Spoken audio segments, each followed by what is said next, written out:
एक मित्र ने कमेंट करके पूछा है, ज्योति नारंग जी ने यूएस से, कि मन की सबसे विशेष गुण क्या होता है जो साधक को जानना चाहिए। और एक और मित्र ने पूछा है, उन्हें प्लेसिबो के बारे में पूछा कि प्लेसिबो क्या होती है, कृपया इसको थोड़ा सा समझाएं। तो एक तरह से ये दोनों प्रश्न जो हैं वो एक ही चीज़ है, थोड़ा अलग अलग ढंग से ये काम करते हैं। और प्लेसिबो तो इस दुनिया का एक तरह से 8वां अजूबा है। हालांकि आइंस्टीन और वर्न बफे जैसे बुद्धिमान लोगों ने कंपाउंडिंग को 8वां अजूबा कहा है, हमने भी सबने सुना है। लेकिन बात यह है कि कंपाउंडिंग वाली बात तो समझ में आ जाती है, थोड़ा देर से आ जाती है, कुछ लोगों को जल्दी आ जाती है, समझने में कुछ थोड़ा समय लगता है। लेकिन प्लेसिबो वाली घटना तो एक तरह से पूरी ही तरह से हमारी समझ के बाहर वाली बात है, क्योंकि यह मन की एक बड़ी ही अद्भुत रहस्यमयी अक्षमता है। और क्योंकि दुनिया का हर अजूबा एक तरह से जब भी होता है वो मन मस्तिष्क के द्वारा ही होता है, बनाया जाता है, घटता है, समझा जा सकता है, वो सारा मन के द्वारा ही और मस्तिष्क के होता है। और इसमें सबसे बड़ी बात यह है प्लेसिबो वाले में कि इसमें कोई नियम ही समझ में नहीं आता, न कोई नियम साफ सुथरा है, सबके अलग अलग हैं, सबका मन अलग अलग है। किसका मन किस चीज़ को कैसे लेता है, क्यों लेता है, किस तरह से लेता है, तो वो सबका ही अलग अलग है। तो एक तरह से ये जो प्लेसिबो है ये संसार का सबसे बड़ा अजूबा है।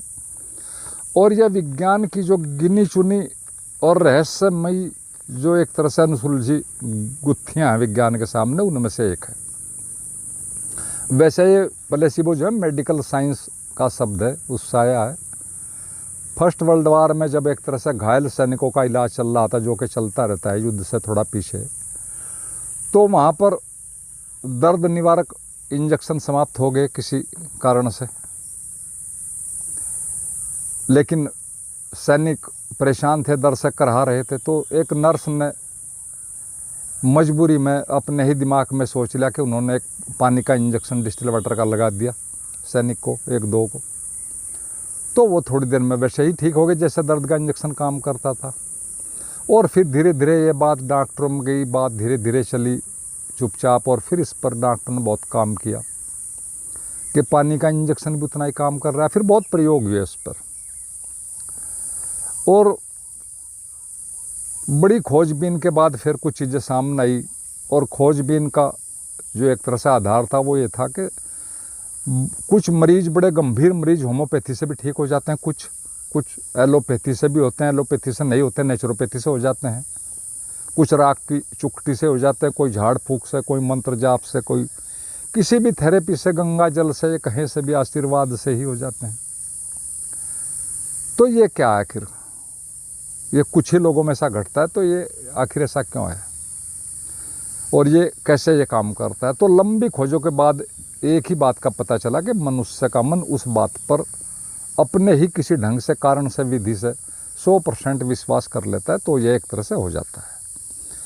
और अगर इन्हें समझने के ढंग से कहा जाए तो एक तरह से ये सहज विश्वास होता है हमारे अंदर, जो हमें पता नहीं होता। विश्वास तो हमें करना पड़ता है, विश्वास तो हम करते हैं, सभी करते हैं, बड़े तर्क देते हैं, लेकिन ये सारा का सारा अनकॉन्शियसली हो जाता है, क्योंकि पहले से वहाँ कुछ ऐसी चीज़ें होते हैं जो हमारा ब्रेन उनको कैलकुलेट करके इस निर्णय को 100% ले लाता है। और फिर सबके मन अलग अलग है, सब अपने अपने ढंग से करते हैं, एक ही चीज़ को हर आदमी अलग ढंग से लेता है। तो लेकिन कुछ लोग इस मामले में बड़े ही सेंसिटिव होते हैं और वो ऐसी चीज़ों से ले लेते हैं, यानी किसी भी बात पर पूर्ण विश्वास बहुत जल्दी कर लेते हैं। और आपने सुना भी होगा, इंडिया में तो निर्मल बाबा आपने सुना होगा, क्या है वही छोटी छोटी सिंपल बातें हैं, सामान्य बातें, लेकिन कुछ लोग ठीक हो जाते हैं। कारण क्या है कि 30% लोग हृदय से चलने वाले, उन्हें तो ठीक होना ही है, अगर वो कहीं भी यकीन कर लेंगे। प्रहलाद जानी के बारे में आपने सुना होगा, जो एक तरह से 70-72 साल बिना कुछ खाना खाए, पानी पिए जीवित रहे, अभी उनका शरीर पूरा हुआ। वो भी देवी के भक्त, उन्हें कोई विश्वास कर लिया था। और भी इस तरह की बहुत घटनाएं हैं कि कहीं गाड़ी उठा दी एक ही आदमी ने, कोई लड़के के ऊपर चल गया अकेला आदमी, उसको मन को सोचने का इतना समय भी नहीं मिला, उसे सिर्फ यही सोचा कि उसको उठाऊँ, तो गाड़ी उठा दी और लड़कों को निकाल दिया। 16 कुंटल की या 15 की गाड़ी, फिर बाद में सोचता रहा, फिर उसे हिला भी नहीं सका, लोगों ने कहा। तो इस तरह की बहुत चीज़ें होती हैं। कभी कभी हमारा मन अचानक से भी ऐसे काम कर देता है, क्योंकि मन की असली समस्या है कि वो हर बात पर शक करता है, इसलिए वो सारी शक्ति खंडित हो जाती है। लेकिन अचानक किसी केस में वहाँ समय नहीं मिलता शक करें या तर्क करें, तो वहाँ कभी कभी ये घटनाएं जीवन में बहुत इस तरह की घटते रहते हैं। और ये प्लेसिबो भी एक इसी तरह की घटना है, इसमें बाहर कुछ नहीं कहता, अंदर सारा का सारा एक सहज विश्वास की घटना घट जाती है अनकॉन्शियसली। और अब तो प्लेसिबो एक तरह से अब तो एक टेस्ट बन गया है मेडिकल साइंस में। कोई भी नई दवाई है, कोई नई चीज़ आएगी तो उसको प्लेसिबो टेस्ट गुजरना पड़ता है, यानी ये देखा जाता है कि दवाई काम करती भी है नहीं। अगर दूसरी पानी वगैरह है कुछ और भी दिया जाए और वो काम ना करे, सिर्फ दवाई करे, तो उसको टेस्ट में पास माना जाता है। इस तरह की चीज़ें चलती हैं। तो ये तो बात थोड़ी प्लेसिबो के बारे में हुई। अब उन्होंने दूसरा क्वेश्चन उनका है कि मन की कोई विशेष गुण बताइए। तो मन के वैसे तो बहुत गुण है, लेकिन जो सबसे मुख्य है वो है विश्वास। ये जिस चीज़ पर भी विश्वास कर लेता है वो हर हाल में वैसे ही घट जाती है, बात पूरे विश्वास के। और इसमें एक और सूत्र मैं आपको बता दूं, जितना पूरा विश्वास होगा उतना ही वो घटना जल्दी घटेगी। ये एक पक्का सूत्र है, मेरे मतलब अपने भी अनुभव इस तरह के हैं। तो इस विषय में मैं भी आपको 2-3 लोगों की कहानी जो आपने सुनी है, पढ़ी है, लेकिन मैं थोड़ा उनको रिमाइंड कराता हूँ ताकि चीज़ एक तरह से समझ में आ जाएगी।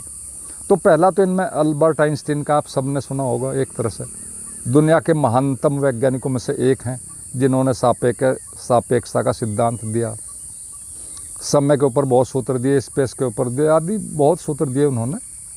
और उन सूत्रों के कारण आज दुनिया में इतना विज्ञान विकसित हुआ, मानवता एक तरह से बड़े सुख चैन से बहुत लाभ ले रही है उनसे। वो बचपन में 4 साल तक तो बोलने में ही असमर्थ रहे, 6-7 साल में जाकर वो ढंग से चलना सीखा। बहुत ही मंदबुद्धि बालक थे अपने बचपन में, और सभी उन्हें मंदबुद्धि भी कहते थे। और स्कूल में भी उनके सब मजाक उड़ाते थे, क्योंकि वो थे ही इस तरह की, उनकी अजीब वो थी, कुछ समझ में ही नहीं आता था। लेकिन माँ उनकी हमेशा उन्हें आश्वस्त करती रहती थी कि कोई बात नहीं बेटे, तुम इस दुनिया के बहुत बड़े आदमी बनोगे, इस तरह की बात चलती रहती थी। और वो अपनी माँ पर विश्वास करते थे। हालांकि उन्हें ये भी दिखाई दे रहा था कि वो मंदबुद्धि हैं, बच्चों की तरह कुछ बता नहीं पाते। फिर एक दिन उन्होंने अपने टीचर से भी पूछ लिया कि आप मुझे बताएं कि मैं मंदबुद्धि न रहूं तो मुझे क्या करना चाहिए।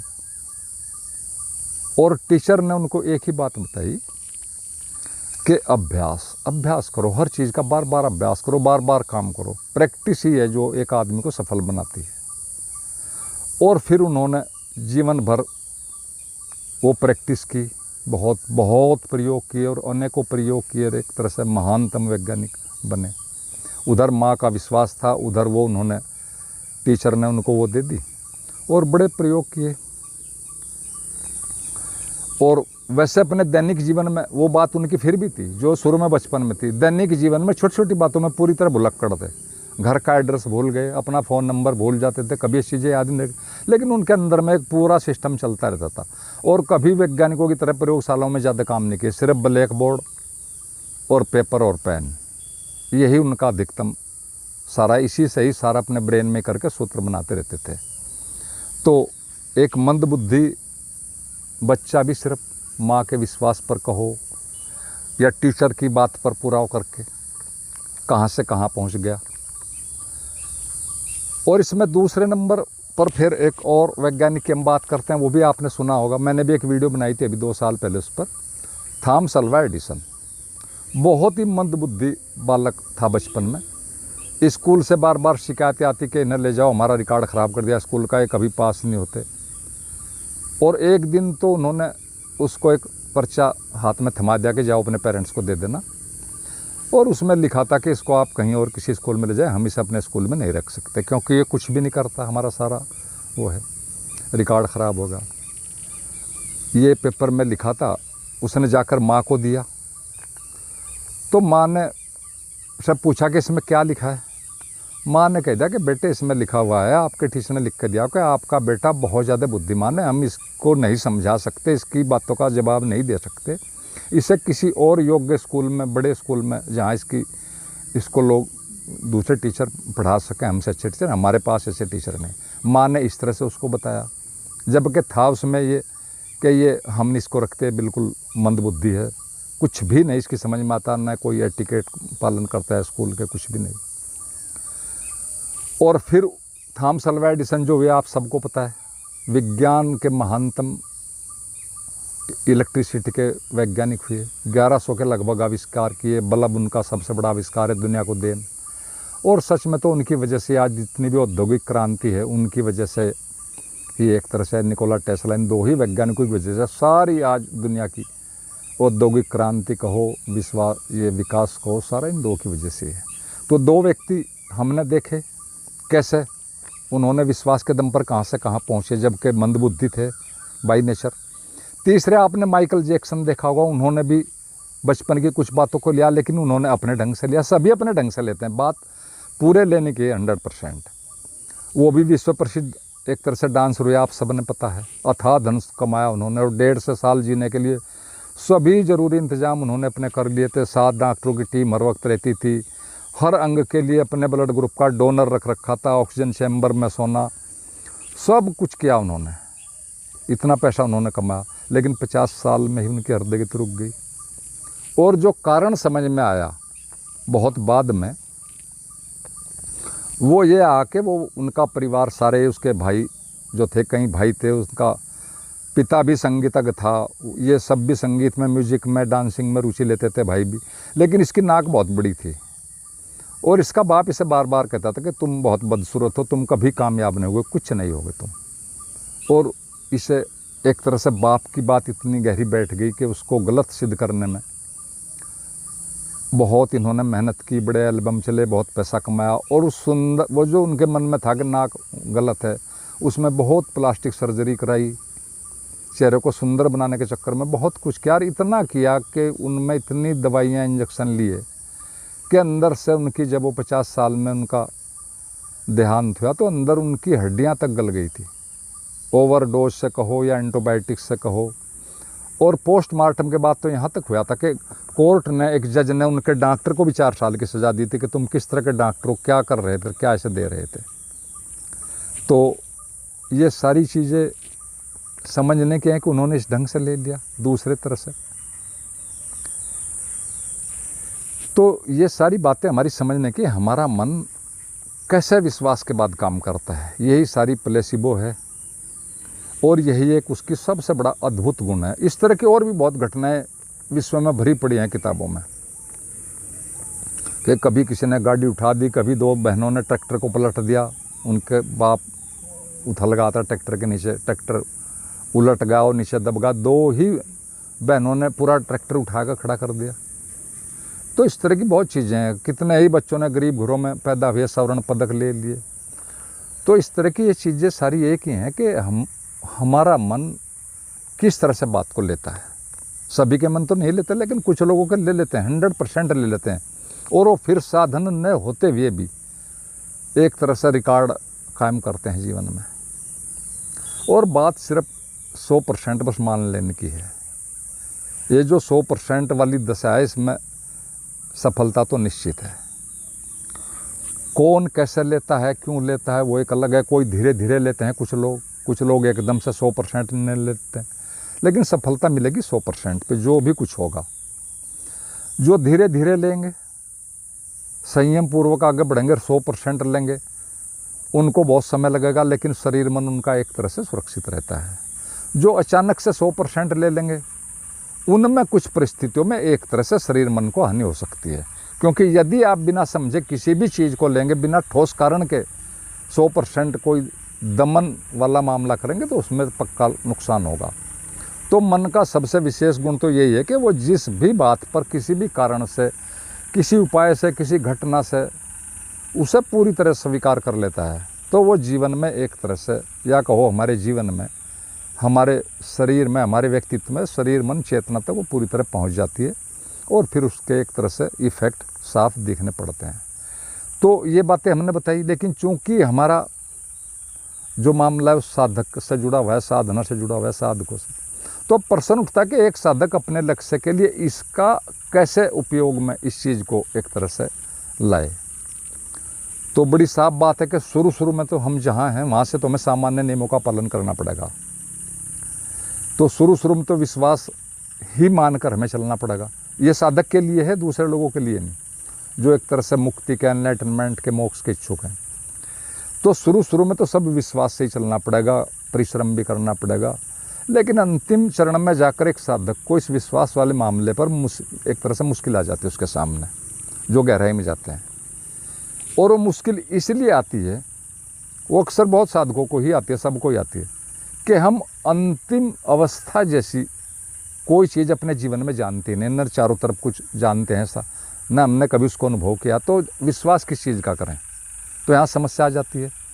और जिन लोगों ने वो अंदर के अनुभव हुए हैं, अतीन्द्रिय अनुभव या मुक्ति के, उनको हम समझ नहीं पाते। तो वो उन्हें हम देख भी लें, सुन भी लें, तो भी हम एक तरह से कुछ नहीं समझ पाते कि उनके अंदर क्या हो रहा है, और वो पूरी तरह बता नहीं पाते। तो फिर होता क्या है कि सब आप अपने ढंग से ले लेते हैं, जिसको जो सुनना है, समझना है, अपने अंदर उसको उसकी व्याख्या करनी है, उसी तरह ले लेते हैं, और फिर सारा का सारा इसी तरह चलता रहता है, क्योंकि हम समझ नहीं सकते, हमारे पास कोई वैसी चीज़ नहीं जिस पर हम विश्वास करें।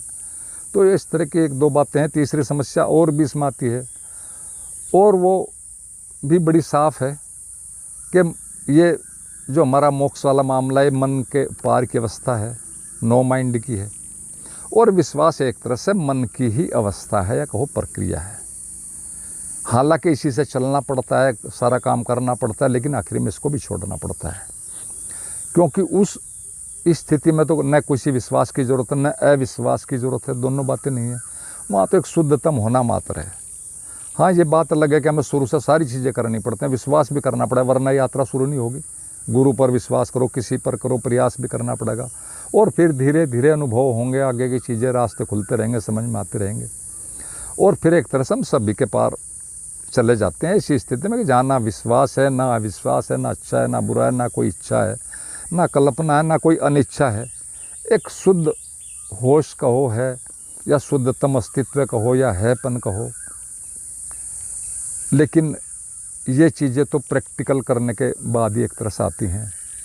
सब अपने अपने ढंग से पहुँचते हैं, सब अलग अलग, सबका व्यक्तित्व है, समझने की अक्षमता अलग अलग है, रिस्क लेने की भी अक्षमता सबकी अलग अलग है।